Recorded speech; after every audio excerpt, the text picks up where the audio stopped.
오늘이 그 토요일 날입니다. 2025년 11월 29일 오후 4시 50분을 가리키고 있네요. 10분 전 5시를 가리키고 있습니다. 그래서 여기 기타를 할 차례인데요. 이 기타가 어디에 나오는 거냐면은 그 철학사를 들어와가지고 그 다음에 고대 철학, 근대 철학 이렇게 왔잖아요.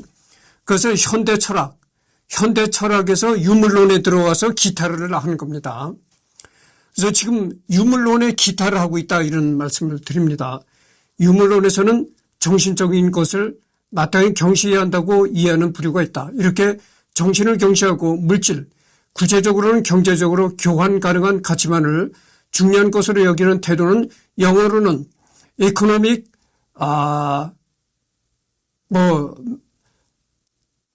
메터리즘인가 했더니라고 한다. 이를 번역하면 경제적 물질주의, 경제적 유물론이라고 할 수 있겠으나 한국에서는 에코노믹 메탈리즘이든 경제적 물질주의든 경제적 유물론이든 이런 단어들을 잘 사용하지 않아서 뭐라 번역하기는 쉽지 않다. 경제적 물질주의로는 그나마 드물게 쓰이고 경제적 유물론은 그나마 마르크스 경제학을 가리키는데 더 많이 쓰인다. 그래서 이제 변증법적 유물론이 공산주의 이론에 인용이 됐다. 그래서 이걸 에코노믹 메탈리즘도 유물론의 일종이긴 하지만 이걸 유물론이 전부라고 생각하는 것은 오해다. 유물론은 정신적인 것을 경시하는 것이 아니라 정신적인 것 역시 물질로부터 비롯되었다고 보거나 물리적 현상의 하나로 보는 것이다. 결코 정신적인 것은 가치가 없다고 말하는 게 아니다. 그래서 공산주의에서는 이 유물론을 중시한다는 거죠. 그래서 공산주의가 유물론을 중시한다고 해가지고 정신적인 것을 이렇게 멸시하거나 이런다는 얘기가 아니고 결국은 정신도 정신적인 가치도 물질에서 비롯되는 것이다 이런 얘기를 한다는 거죠. 이제 그러니까 그거를 이제 정신적인 가치를 무시한다는 것이 아니고 정신적인 가치도 결국은 물질적인 데서 비롯되는 것이다. 이렇게 본다는 거죠. 유물론이라는 것은. 정신력을 예로 들면 정신력을 부정하는 것이 아니라 그것이 신체의 복잡한 물리 화학적 작용의 결과라고 보는 게 유물론이다. 최신 뇌과학적 연구 결과를 보면 결국 정신력이나 의지도 뇌에 포도당이 얼마나 원활히 공급되느냐에 큰 영향을 받는다는 얘기였는데 결국 이런 것들이 유물론적 관점이다.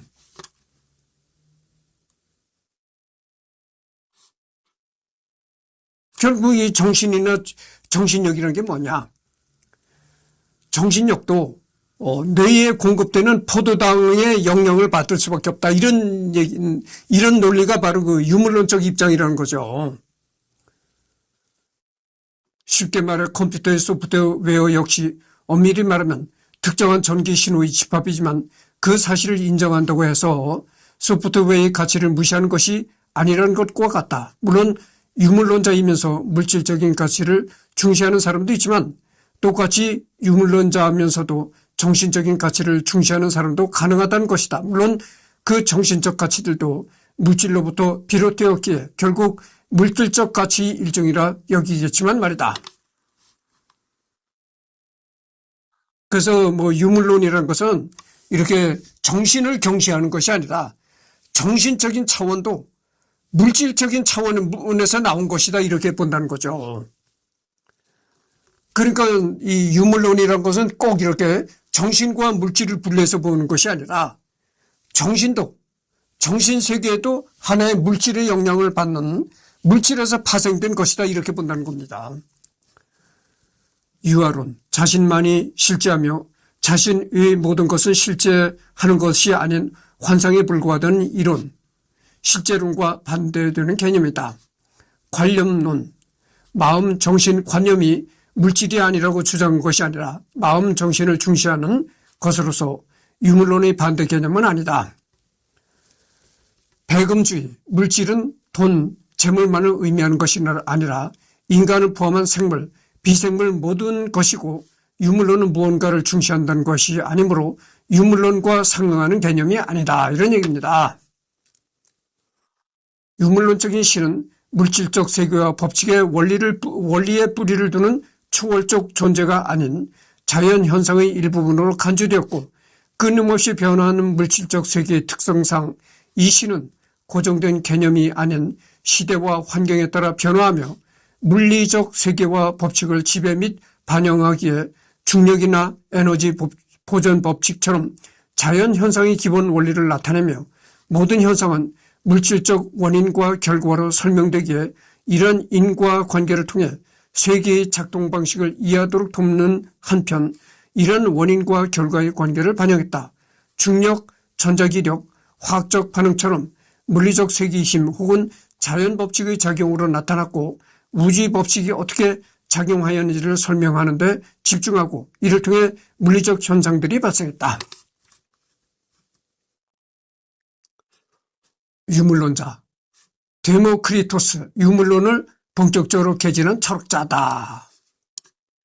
드니 디드로, 루크레티우스, 루트비히 포이어바흐, 독일의 철학자로 마르크스가 이 인물의 영향을 받아 유물론자가 되었다. 마르크스주의자 전반, 카를 마르크스, 프리드리히 엥겔스. 뭐 많이 나옵니다. 여기 뭐 많이 나오는데. 그래서 과학주의, 무신론, 기계론, 다만 일반적으로는 그렇지만 유물론과 과학주의 및 무신론이 늘 일치하는 것은 아니다. 단적인 예로 마르크스는 박사학위 논문인 데모크리토스와 에피쿠로스의 자연 철학의 차이에서 과학주의적이고 기계론적인 데모크리토스의 유물론을 비판하면서 에피쿠로스를 통해 변증법적 유물론의 단서를 읽어낸다. 알투이세르는 이를 두고 마주침의 유물론, 우발성의 유물론이라고 지칭한다. 또한 유물론을 저술한 영국의 마르크스주의 비평가 테리 이글턴은 유물론자인 동시에 기독교를 믿는 유실론자이다. 이런 얘기입니다.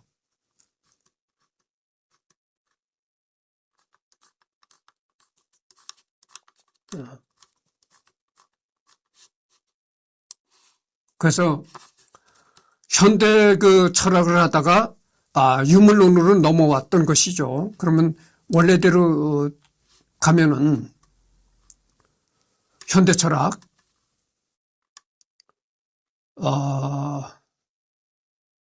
그래서 이제 19세기 철학을 하다가 이제 유물론으로 들어갔던 것입니다.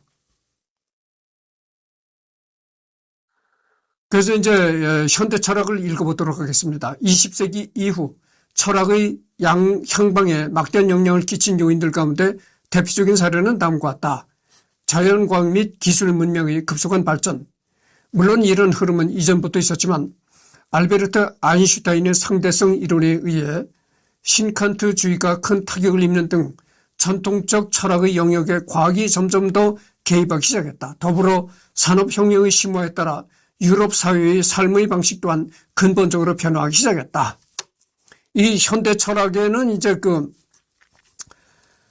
어떤 특징이 있냐면은 현대 철학은 과학이 철학에 개입하는 그런 특징이 있다 이런 얘기입니다. 그래서 신칸트주의를 한번 살펴봅시다. 19세기 중반부터 유행한 유물론에 반대하여 관념론이 토대를 만든 칸트의 사상으로 회귀하는 것을 슬로건으로 삼은 사조다. 시초는 헤르만 폰 헬름홀츠와 에두아르트 첼로의 작업에 덧붙여서 쿠노 피셔가라는 책을 써 대륙 관념론의 연장선으로서의 기계론적 유물론으로서 판단하는 것이 그 단초가 된다. 이런 얘기입니다.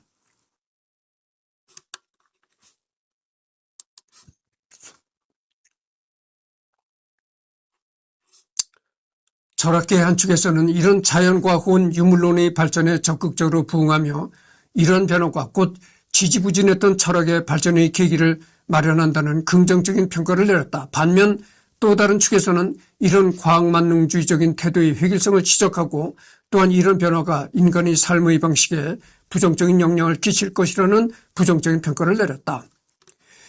두 차례 세계대전 및 냉전, 다른 분야에서 그렇듯 철학자들은 이런 계기를 통해 본격적으로 인류 자체의 전망과 인류 문명 자체의 의의에 대한 성찰을 하게 되었다. 이러한 사안에 대해서도 철학계의 한 축은 나치 등에 의해 자행된 야만적 행각의 비합리성에 주목하며 세계를 이끌어갈 수 있는 더욱 이상적인 방안을 추구하고자 하였지만, 철학계의 또 다른 주된 입장에서는 계몽주의로 대표되는 이성 중심의 기존 서구 문명 자체에 대한 회의를 표했다. 이런 계기들은 20세기 중반 이후 서양 철학계의 사회학적 구조를 결정하는 데 큰 영향을 미쳤으며, 서양 철학의 연구가 비단 유럽 및 아메리카만이 아니라 대한민국을 포함해서 전 세계로 확대된 21세기 현재까지도 어느 정도 지속되고 있다. 철학계의 현황은 물론 계속 바뀌고 있지만 21세기 초 현재까지 지속되는 현대 철학계의 대략의 구도는 다음과 같다. 에드먼트 후설이 창시한 현상학은 사태 자체로 돌아가라라는 기치를 중심으로 초월적인 형이상학과 동시에 과학 만능주의를 모두 배척하는 대신 모든 선입견을 버리고 오직 우리에게 주어진 현상만을 중심으로 철학을 개진할 것을 제안한다. 후설 이후에도 이런 현상학적 방법은 모리스 메를로 퐁티 등 여러 유력한 철학자들에게 계승되며 현재까지도 큰 세력을 이루고 있다. 더욱이 현상학은 아래 서술될 이후 여러 현대 철학 사조들의 성립에 직접적으로 큰 영향을 미쳤다. 후설을 사사한 마르틴 하이데거의 철학은 명백히 현상학에서 출발하지만 현대 기술 문명에 대한 회의를 표하는 후기 철학으로 갈수록 후설의 현상학과는 차이가 벌어진다는 견해가 일반적이다. 한스 게오르크 가다모의 해석학은 현상학 및 하이데거의 철학에 직접적인 영향을 받은 예시다. 더불어 하이데거 자신이 의도했던 아니건 하이데거의 철학은 세렌 키르케고르로부터 비롯된 이른바 실존주의에 큰 영향을 미쳐 장폴 사르트르 및 알베르 까미 등 20세기 사회 및 문화사에 중요한 인물들의 사상적 토대를 마련했다. 그래서 이제 세렌 키르케고르도 나오고 이럽니다. 하이데거 참 유명한 사람들이죠. 이런 사람들 앞으로 다 해야 되니까 앞으로 정말 내가 이승열이가 죽을 때까지 해도 다 못하는 겁니다. 그렇다는 걸 말씀드리겠습니다. 그래서 내가 전번 시간에 뭐라 그랬습니까? 한국 사람은 취급을 안 한다고 했잖아요. 왜 내가 한국 사람을 취급을 안 하냐? 다시 한번 내가 여러분들한테 얘기를 하겠습니다. 여기서 내가 김씨를 취급하면 저게 김씨 여자를 마누라로 얻고 싶어서 또 저러는구나. 꼭 이렇게 결혼과 결부시켜 생각을 해요. 그래서 내가 다시는 한국 사람을 안 합니다. 그렇게 아시기 바랍니다. 그래서 이제 계속 외국 사람은 내가 죽을 때까지 외국 사람만 합니다. 그렇게 아시기 바랍니다. 전번에도 내가 얘기를 했지만 내가 지금 현재 사는 이 집주인이 조씨예요. 조씨 성을 가진 집주인에 와서 이렇게 살다 보니까 또 이러는 거야. 저 집주인이 조씨라지. 야, 그러니까 저게 조씨 여성하고 결혼하고 싶어서 또 조씨네 집에 와서 사는구만. 이러해요.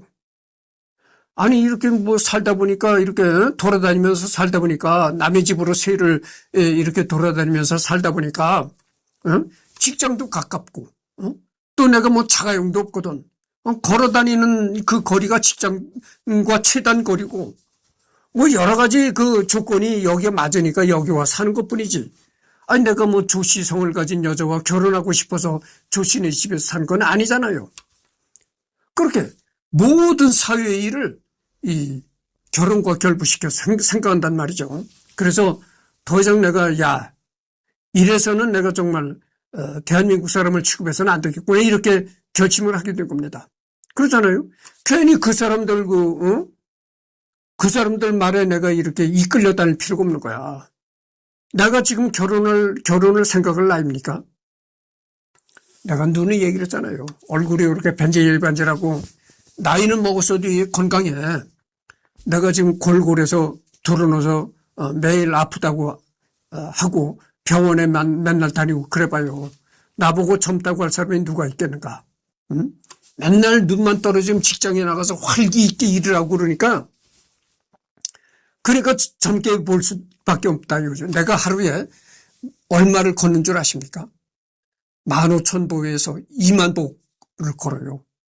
응? 내가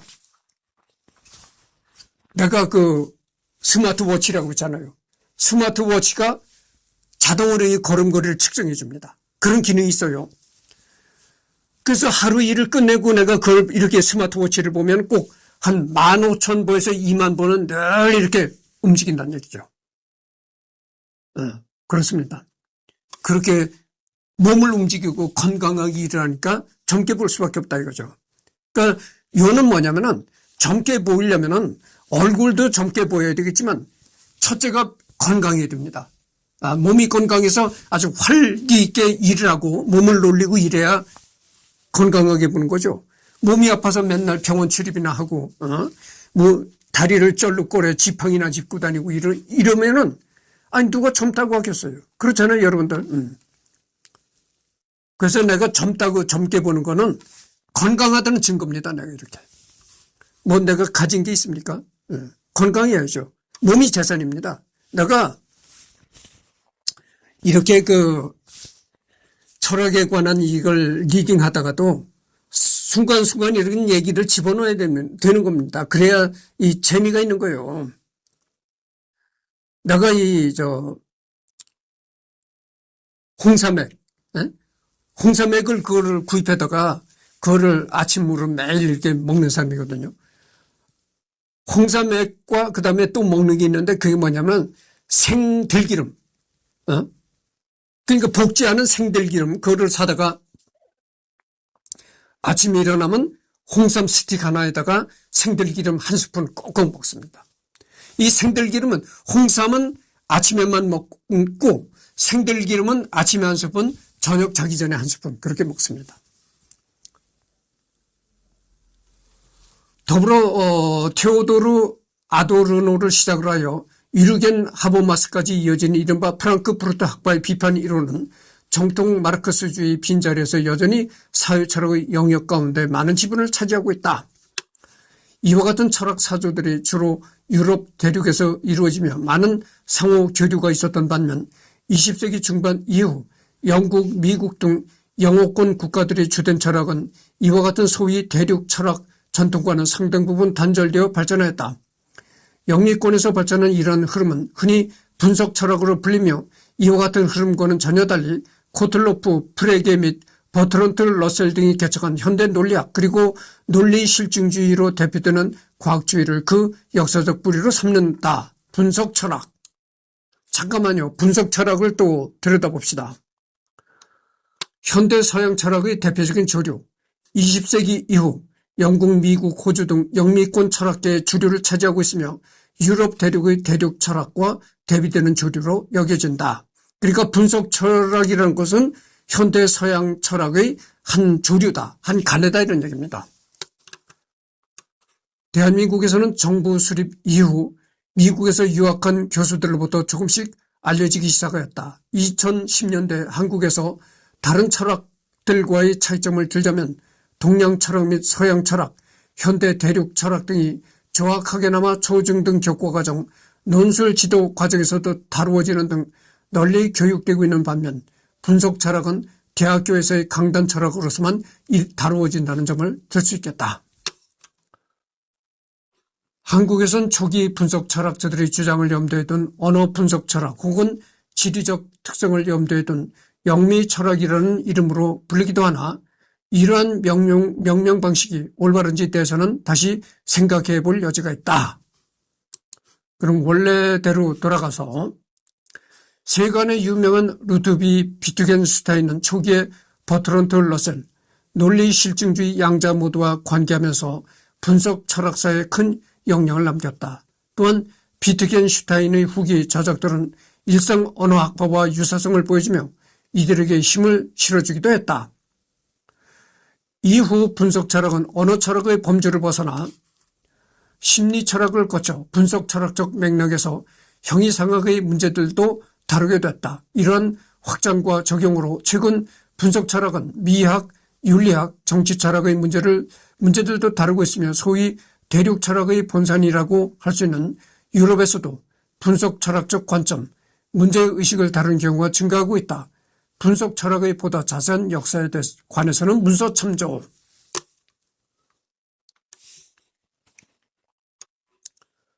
19세기 칼 마르크스, 프리드리 엥겔스의 철학을 20세기 이후 과학과 세계 경제 질서의 발전, 세계 사회주의 운동의 실천적 경험 속에서 스스로 정립하고 체계화한 마르크스 레닌주의 및 소비에트 학파는 현대 철학의 모든 사조를 비판, 부정하며 독자적인 철학적 정치적 영역으로 발전했다. 마르크스 레닌주의는 서양 철학임에도 불구하고 서유럽이 아니라 주로 동구권이나 아시아, 남아메리카, 아프리카 대륙에서 자리잡고 발전했다.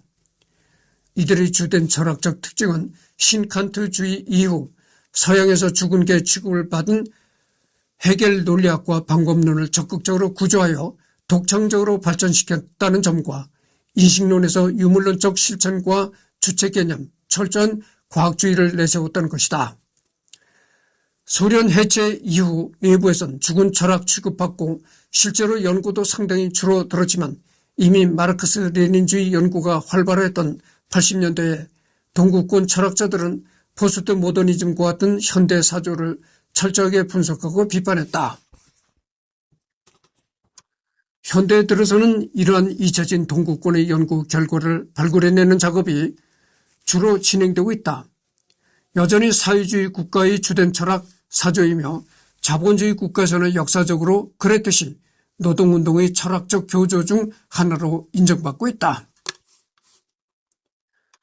이와 대비되게 분석적 마르크스주의는 1970년에서 80년대 영미권에서 등장한 흐름으로 전통적 마르크스주의 교조적 변증법적 방식을 벗어나 분석 철학의 논리적 언어 분석과 사회과학적 방법론을 도입하려는 시도했다. 존 노모, 연 엘스터, G.A. 코엔 등 대표적 학자들은 역사 유물론, 계급, 착취를 애매한 변증법 대신 합리적 선택 이론, 개임 이론, 방법론적 개인주의로 설명 가능하게 만들고 평등과 정의의 개념의 규범적 근거를 탐구하며 필연적 역사 발전과 같은 신화를 거둬냈다는 평가를 받는다. 전통적 마르크스주의로부터는 개혁적이고 환원적이라는 비판을 받지만 이를 통해 마르크스주의를 현대 자유주의 정치 철학, 개임 이론, 합리적 선택 이론과 같은 현대 사상과 대화할 수 있는 형태로 발전시켰다. 비록 동구권 붕괴 이후 영향력이 약화되었으나 마르크스 담론을 현대 사회과학의 언어로 번역해준 시도로 자리매김했으며 오늘날에도 정의론, 분배 철학 논의 속에서 일련의 전환점으로 평가되고 있다. 이 관련 문서는 이제 철학사, 인도와 동아시아, 철학 하위 분야 이런 게 나옵니다. 그래서 이제 현대 철학까지도 했습니다. 그럼 본래에 넘어가도록 하겠습니다. 그래서 이제 여기를 보면은 이 철학사가 나오죠. 철학사가 나오는데 현대 철학까지 다 끝냈습니다. 그리고 철학 하위 분야까지 다 끝냈죠. 그러니까 이제 여태까지는 철학의 발전 역사를 다루는데, 그래서 철학은 어떻게 발전되어 왔는가? 고대 시대부터 현대까지 대략적으로 이제 살펴봤습니다. 그러면 이제 본격적으로 게오르그 빌헬름 프리드리 헤겔은 어떤 삶을 살았는가를 이제 들여다보도록 하겠습니다. 이게 헤겔의 초상화라고는 하는데 1770년 8월 27일에 출생했다고 하네요. 그러니까 1770년 되니까 어떻게 되겠어요? 그러니까 이 헤겔이 이렇게 생겼다고 이렇게 생각해도 되지 않을까 이렇게 생각이 듭니다. 1770년대라면은 실물과 똑같이 그리는 초상화 기법이 있었다고 보거든요. 더욱이 이건 우리나라도 아니고 서양이니까 그런 기술이 더욱더 발전했으리라고 봐요. 그래서 거의 이것은 실물과 같다고 추측해도 되지 않을까 이렇게 생각을 합니다. 만약에 이렇게 세월이 흐르면서 내려오다가 뭐 어떤 전쟁이나 환란을 만나서 불타없어졌다든가 하면은 모르겠지만 그렇지 않은 이상에는 이것이 실물과 흡사하게 그린 것이 아닐까 이런 생각을 합니다. 그래서 이제 1770년 8월 27일에 출생했다. 출생지는 신성 로마 제국 비르텐베르크 공국 슈투트가르트. 여기가 현재 어디냐면은 현재는 독일 바덴비르크 템베르크 주 슈투트가르트라는 곳이라는 겁니다. 그리고 사망은 1831년 11월 14일 향년 61세로 사망했다. 프로이센 왕국 베를린에서 사망했다. 이 프로이센이라는 나라는 말이죠. 왕국이었었는데 왕이 통치하던 그런 왕체제 국가였었는데 이제 이 프로이센이 바로 그 독일, 지금 독일의 전신이죠. 국적은 이제 신성 로마 제국에서 프로이센 왕국, 직업은 철학자, 언론인, 교수 이랬다는 거죠. 그러니까 이 헤겔은 결국 독일 사람이라고 봐야 되겠습니다. 서명은 이렇게 했다 이겁니다. 그 이제 학력은 일루스트레 김나지움, 튜빙겐 대학교 철학 1790년에 석사학위를 받고 예나 대학교 철학 1801년 박사학위를 받았다. 행성의 궤도에 관하여라는 짧은 교수 자격 취득 논문을 통해 교수 자격을 취득한다. 이 튜빙겐 대학교가 유명하죠. 지금도 뭐 학생들을 가르치고 있는 지금도 있는 데인데 독일의 튜빙겐 대학교가 참 유명합니다. 경력은 뉘른베르크 에기디엔 김나지움 교장, 하이델베르크 대학교 교수, 베를린 대학교 교수, 베를린 대학교 총장까지 지냈다. 이런 얘기입니다. 그러니까 뭐 이렇게 하이델베르크 대학교 교수도 지냈고, 베를린 대학교 총장도 지냈고 하니까 상당히 안정된 안정된 생활을 했으라고 봅니다. 가족은 아버지, 게오르크 루트비 헤겔, 고향 튜빙겐에서 법학 공부를 하고 슈투트가르트 재무국 서기관이 되었으면 나중에는 재무국의 파견 고문관이 되었다. 그러니까 이 헤겔의 아버지는 이제 국가 공무원이었다 이렇게 말할 수가 있죠. 그 다음에 어머니 마리아 막달레나 루이자 프룸, 여동생은 크리스티아네 루이제 헤겔, 몇 번의 연애에 실패한 뒤 미혼으로 가난하게 살다가 헤겔이 콜레라로 죽었다는 소식을 듣고는 강에 몸을 던져 죽었다. 이 여동생이, 헤겔의 여동생이 이제 크리스티아네 루이제 헤겔이라는 여자인데 헤겔의 여동생이 몇 번 연애를 했는데 다 그 연애에 실패했다는 거죠. 그래서 이제 결혼도 못하고 미혼으로 살다가 오빠 헤겔이 콜레라로 죽었다는 소식을 듣고 너무나 슬픔에 젖어가지고 강에 투신했다는 거죠. 그래가지고 죽었다는 겁니다. 마리 헬레나 주자나 폰투어, 헤겔보다 20살 연하인 그녀는 뉘른베르크의 가장 유서 깊은 귀족 가문 중의 딸이다. 두 사람은 메리켈이라는 상인집에서 만났다. 장모는 헤겔과 동갑이었는데 장모인 누이가 중매를 섰다 이런 얘기입니다. 그러니까 장모라는 사람이, 장모가 헤겔의 장모 되는 사람이 헤겔과 동갑이었다는 거죠. 나이가 똑같이.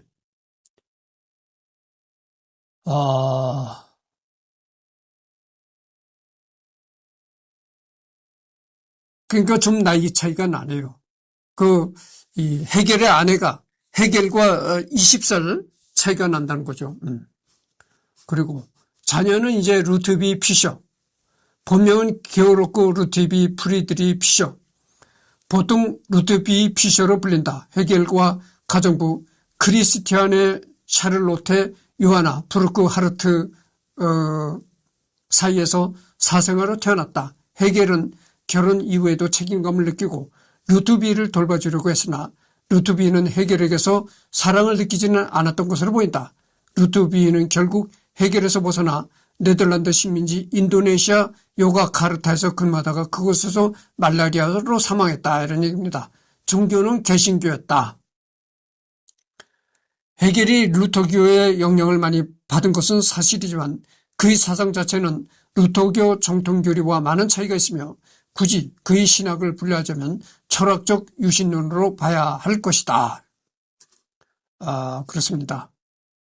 신학자 칼 바르트는 헤겔을 개신교의 아퀴나스라고 부르기도 했다. 이제 그 30분을 경과했습니다. 그럼 본격적으로 헤겔의 생애에 관해서 이제 돌입하도록 하죠. 프로이센 왕국의 철학자 칸트, 피테, 슐링으로 이어지는 독일 관념론 철학을 계승하며 이어 완성시켰다.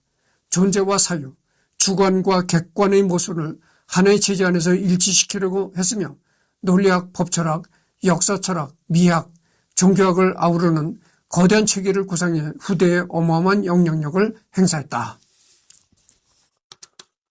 헤겔은 전통철학의 완성자이자 현대철학의 비판적 출발점이기 때문에 전통철학을 공부하든지 현대철학을 공부하든지 간에 헤겔을 모르고서는 철학을 깊이 있게 공부하는 것은 불가능하다. 전통적인 철학을 공부하든 간에 현대철학을 공부하든 간에 헤겔을 빼놓고는 철학을 논할 수가 없었다. 이럴 정도라는 거죠. 그만큼 이 서양 철학에서 헤겔이 차지하는 위상이라는 건 대단하다는 거죠.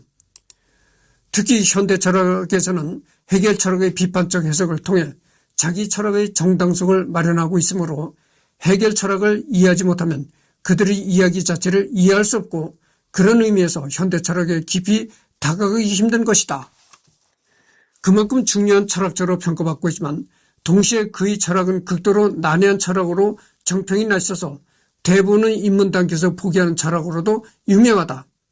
100명의 철학자가 있으면 100명 전부가 서로 다른 해석을 할 정도로 어렵고 복잡하며 서로 자기가 내린 해석이 맞다고 주장하기 때문에 그에 따른 오해와 그런 오해를 반박하는 글도 엄청나게 많다. 그렇지만 동시에 그 모든 것을 포괄하는 것이 역시 헤겔 철학이다. 헤겔 철학은 이렇게 극도로 아주 참 알아듣기 어려운 그런 내용이라는 거죠. 그래가지고 100사람이면 100사람, 1000사람이면 1000사람 다 헤겔 철학을 각기 나름대로의 시각으로 이제 얘기를 한다고 봅니다. 그러니까 그만큼 헤겔 철학이 이제 난해하다 이런 특징을 가지고 있다는 얘기죠. 그리고 헤겔은 현대 철학의 출발점이 있다 이런 얘기입니다. 바로 전에 내가 그 현대 철학에 관해서도 얘기했잖아요. 그래서 이 헤겔은 철학자 헤겔은 현대 철학의 출발점에 서 있는 철학자다 이렇다는 얘기라는 겁니다. 그 다음에 생애는 이제 초년기 이렇게 나눕니다. 우선 초년기부터 살펴봅시다. 헤겔은 1770년 8월 27일 독일 남부의 작은 공국 비르텐베르크의 궁전에서 일하는 하급 공무원인 게오르그 루드비 헤겔과 그의 아내 마리아 막달레나 루이자 헤겔의 맞이로 태어났다. 부모님은 교육과 문화를 중요시 여겨 헤겔은 3살 때 독일어 학교에 보내고 5살 때는 라틴어 학교에 보냈다. 또한 헤겔은 동시에 여러 과목의 개인 교습을 받았는데 10살 때는 아버지가 지역의 유명한 수학자를 데려와 헤겔에게 기하학 개인 교습을 시키기도 했다. 하지만 11살이 되던 1781년 당시 유행하던 말라리아 열병으로 헤겔은 어머니를 잃게 된다. 헤겔과 아버지도 말라리아 열병에 걸렸으나 죽을 고비를 간신히 넘겼고 어머니를 잃은 충격으로 헤겔은 아버지와 멀어졌다. 이때부터 말을 더듬는 습관도 생겼다. 그러니까 헤겔이 그 말을 더듬었던 얘기입니다. 헤겔은 집이 점차 불편해졌고 집 밖에서 많은 시간을 보냈다. 집에도 읽을 거리가 많았음에도 불구하고 헤겔은 매주 수요일과 토요일이면 공립도서관에 가서 하루를 지내고 했다. 때문에 아버지 말은 잘 안 들었지만 학교에서는 다행히 모범생이었고 대학 입학을 위해 고향을 떠난 18살 때까지 줄곧 반에서 수석을 차지했다. 공부를 잘했군요. 튜빙겐 대학 시기에는 이제 이랬다는 얘기가 나옵니다. 1788년 18살의 헤겔은 신학 공부를 하기 위해 집을 떠나 튜빙겐 대학에 입학했다.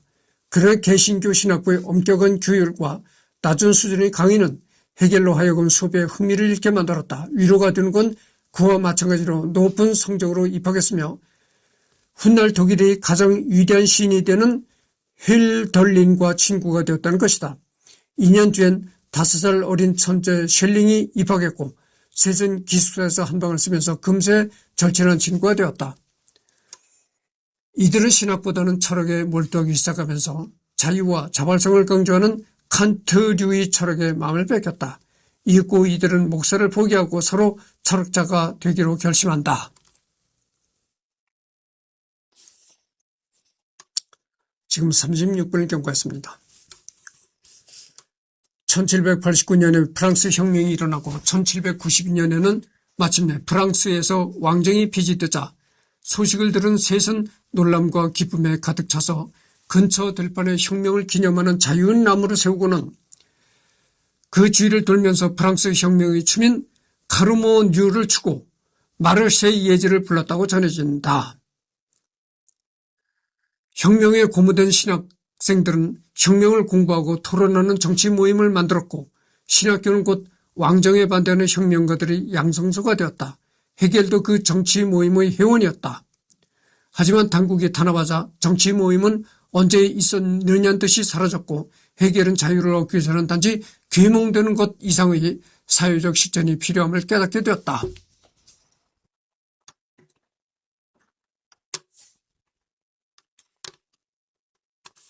목사를 포기한 헤겔은 1793년 신학부를 졸업하고 이후 베른과 프랑크푸르트를 떠돌면서 가정교사 생활을 시작했다. 당시 가정교사는 귀족으로부터 하인이나 다를 바 없는 취급을 받았기 때문에 헤겔은 곧장 우울증에 빠지곤 했다.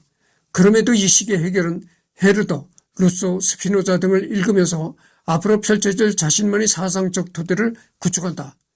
그는 계몽주의자들의 합리적인 이성을 통해 개인의 자유라는 추상적인 권리를 도출해냈지만 그걸 바탕으로 독자적 자유를 얻게 된 개인은 도리어 자신의 감정과 욕망에 충실하게 되면서 공동체는 오히려 개인의 작업과 이익에 따라 분열하기 시작했고 이는 역설적으로 개인의 자유를 위협하게 되었다고 주장한다.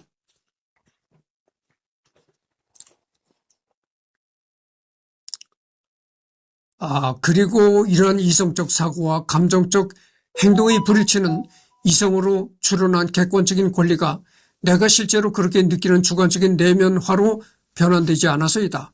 그렇게 헤겔은 개인의 자유를 손상시키지 않으면서 이렇게 파편화된 사회를 하나로 뭉치는 정신적 개혁이 필요하다고 보았고 헤겔은 그 답이 교양,